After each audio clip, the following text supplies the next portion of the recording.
It's a mad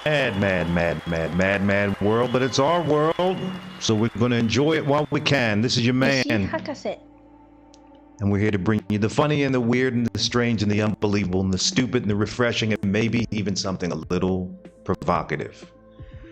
I want you all to know that I missed you, but YFP is back. I just had to take a little break.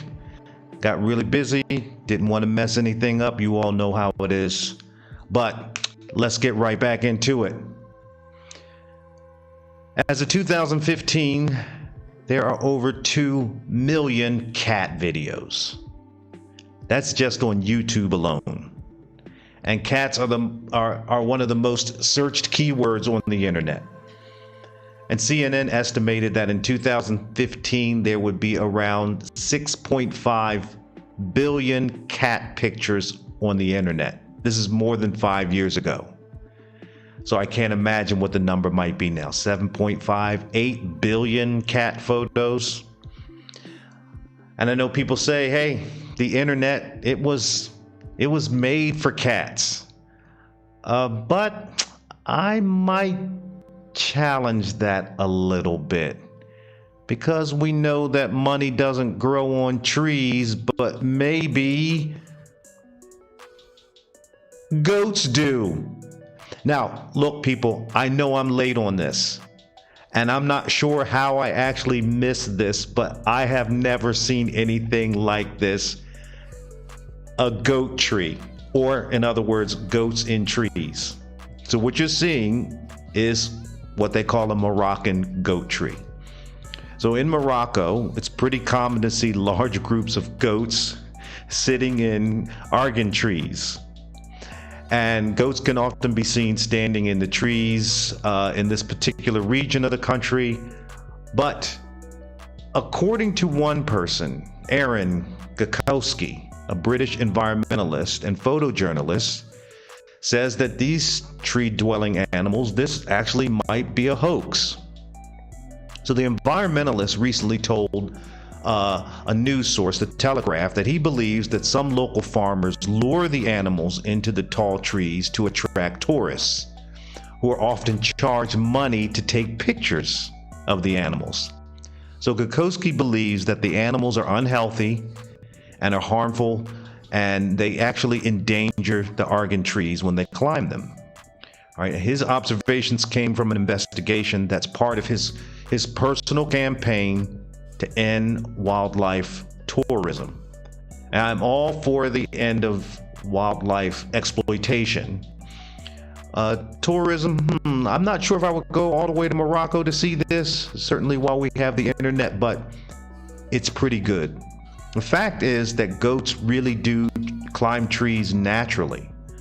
And in this particular process, they actually help create argan oil in the process, because they eat the fruit of the tree, and then they release nuts through their poo. But Hakase, he believes that argan oil can be harvested by Moroccan locals, and it's a much more ethical practice. But for some tourists, this trip to Morocco isn't complete without visiting the country's tree-dwelling goats. But according to this one environmentalist, the tourist attraction that's found in the southern region of the country, again, isn't all that it seems to be.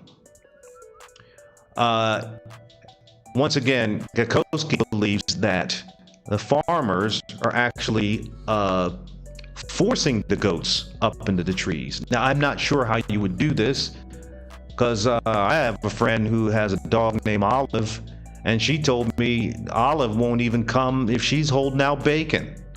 So I don't know what you're going to use to coerce a goat to climb up in a tree, but we'll continue on with the story. They say that opportunistic farmers are manipulating the situation, and what they're actually doing is building platforms in the trees. Then they lure the goats up into the branches. And then the farmers, they take the goats home in the late afternoon. So they're actually running shifts. Though the goats are often rotated halfway through the day as they get tired, according to Hakase, some of the animals do not appear to be healthy. The goats are incredibly nimble, and they're very good at navigating through the trees, though generally they just stand there in one place, unfortunately looking rather sickly. It's incredibly hot work standing in a tree all day, says Hakase. And generally, the goats are in poor condition and very skinny, he continued. There were almost no older goats, which I heard get eaten. I'm not even sure how to respond to that one. All right, well, I just added something else to my bucket list. A Moroccan goat tree. But then, speaking of that, don't we have goats in other parts of the world? I'd be so inclined to see an Ohio goat tree. So somebody out there in Ohio, get on that.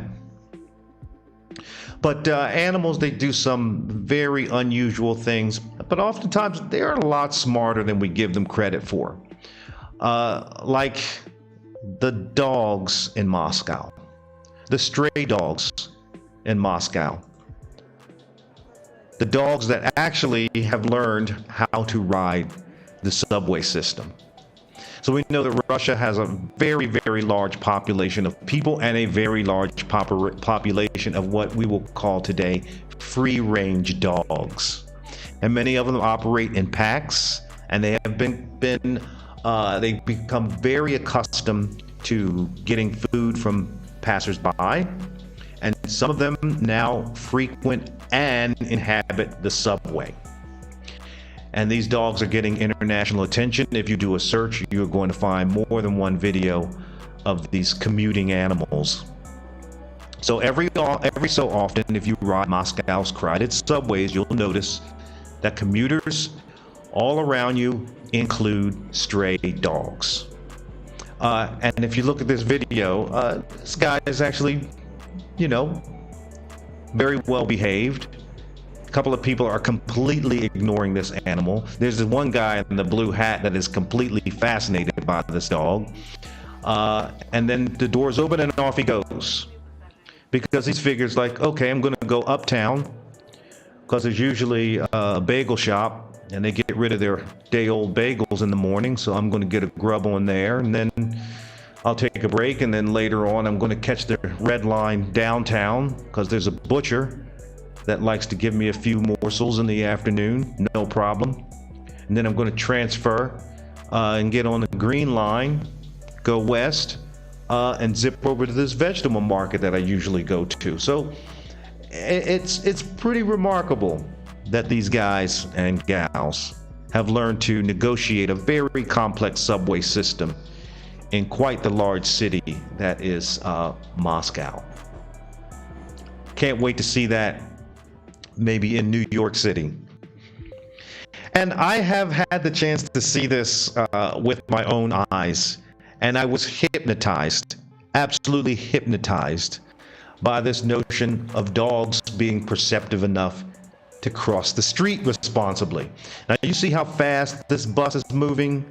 That would definitely be a splat if that dog crossed the street. But if you watch, this guy is paying very close attention to the traffic signals. And he's probably thinking right now, like, yeah, that blue bus that just went by, that's the one that got my cousin Reggie. I'm gonna watch out for that one. And then once the light turns green, he checks his left, he checks his right, and off he goes.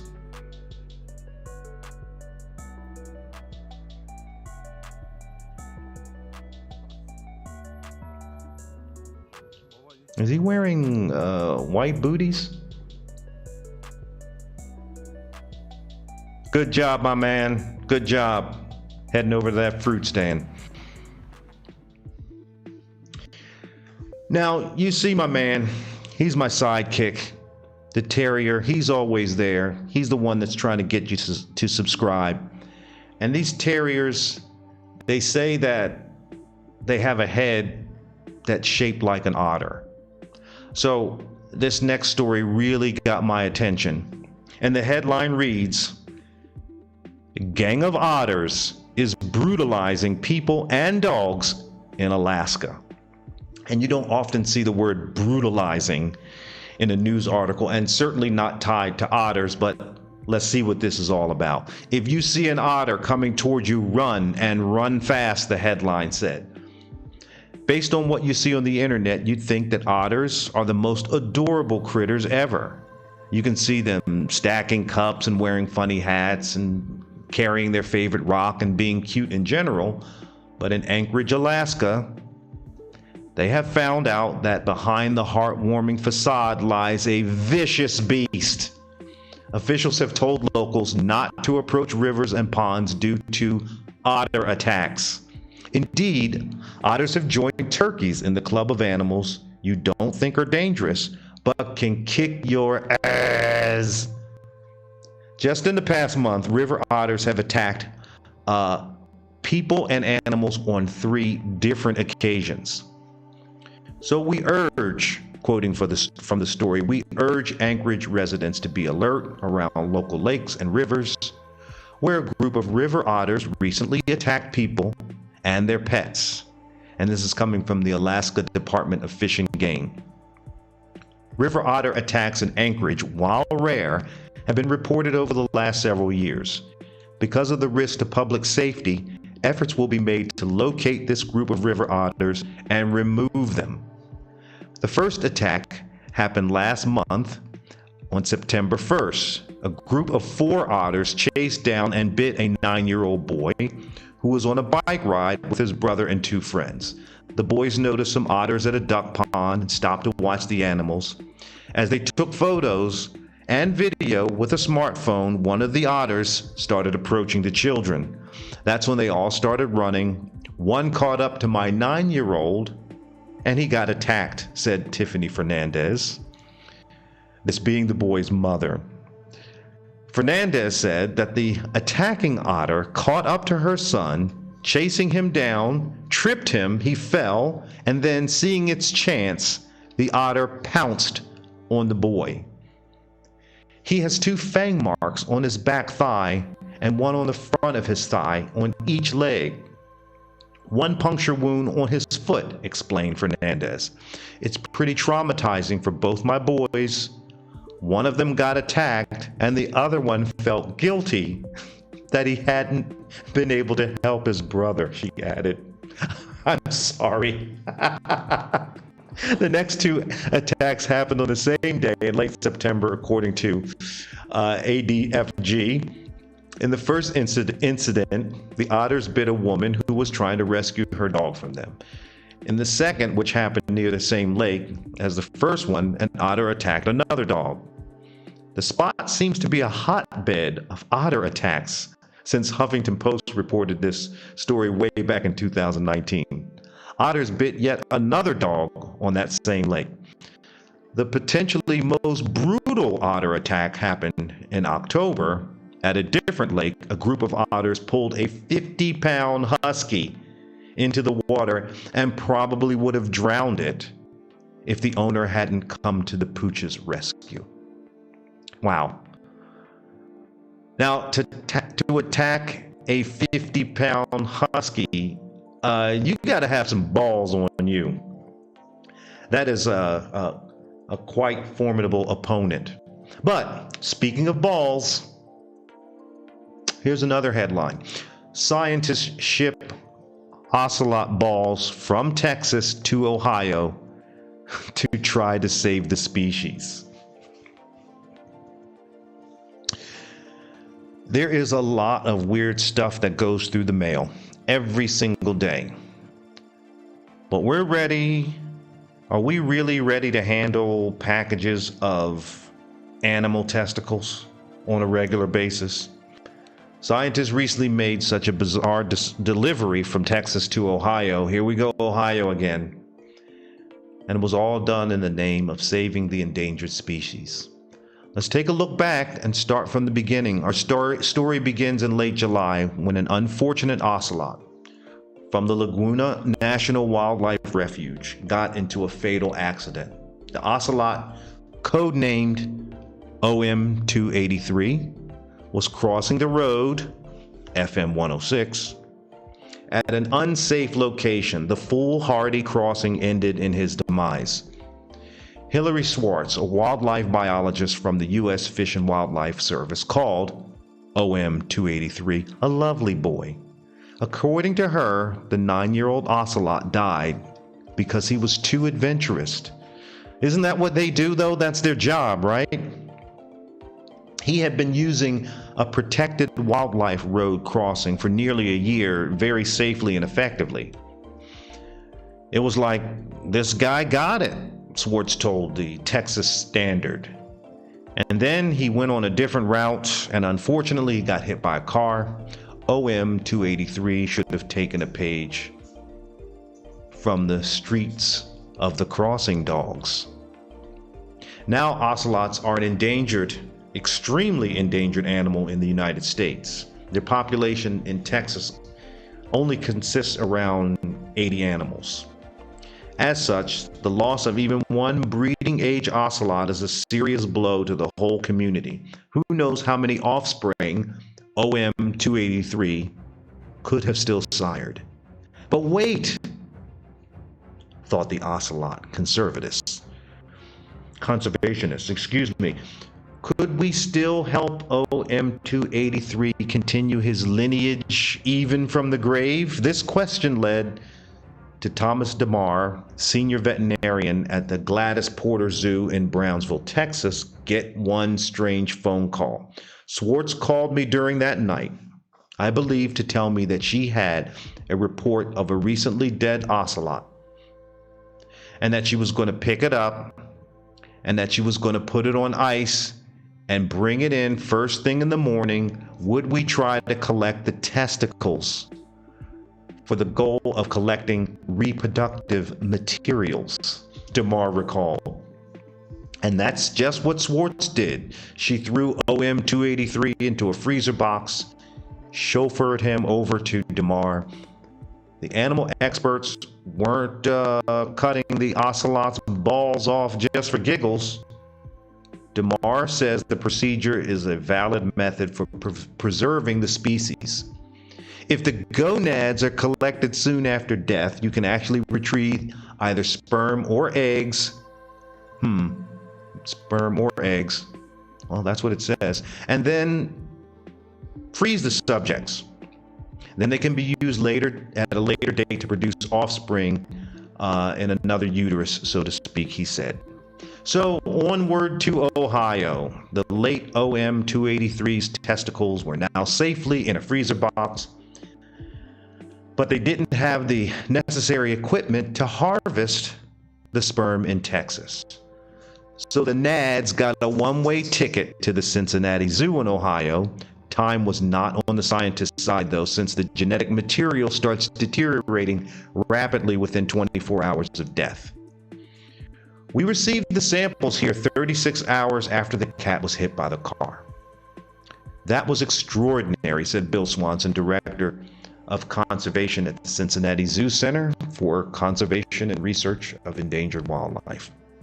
As such, Swanson didn't expect to find a single valid sperm, but to his surprise, he couldn't have been more wrong, because they actually retrieved 250 million sperm, and that's a lot. I froze 20 semen straws, and theoretically we could do 20 artificial insemination procedures with those straws, Swanson explained. But in practice, that probably means maybe 10 procedures, because we want to maximize our chances to get a pregnancy. Swanson added that the quantity and quality of OM 283 sperm was a testament to the ocelot's power and virility. May he rest in peace.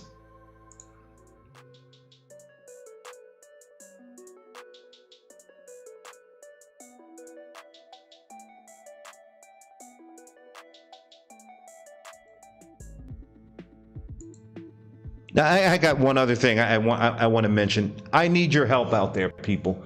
You got to let me know if this is true or not. I have a couple of good friends and colleagues that went to the Rhode Island School of Design, which we know is often referred to as RISD, R-I-S-D, RISD. And they always tell me, we have intramural sports at our school, and our mascot's name or our team name is the Nads. So the RISD Nads. So when they're out in a competition, all the students are in the stands going, "Go Nads, go Nads, go Nads, go Nads." I need to know if this is true or not. This sounds like a really good urban legend that my RISD colleagues continue to perpetuate. I'll give it up to you. I really like that one. Okay, well, if you need anything, if you're struggling, you need to have a conversation with anyone, you're working through some depression or anxiety, maybe some kind of addiction, make sure you get the help that you need. We got really so many good things that are happening in the world. You don't want to miss out on all this stuff. So I will check back with you in a couple of days. So make sure you subscribe, and if you got some news for me, just send it along.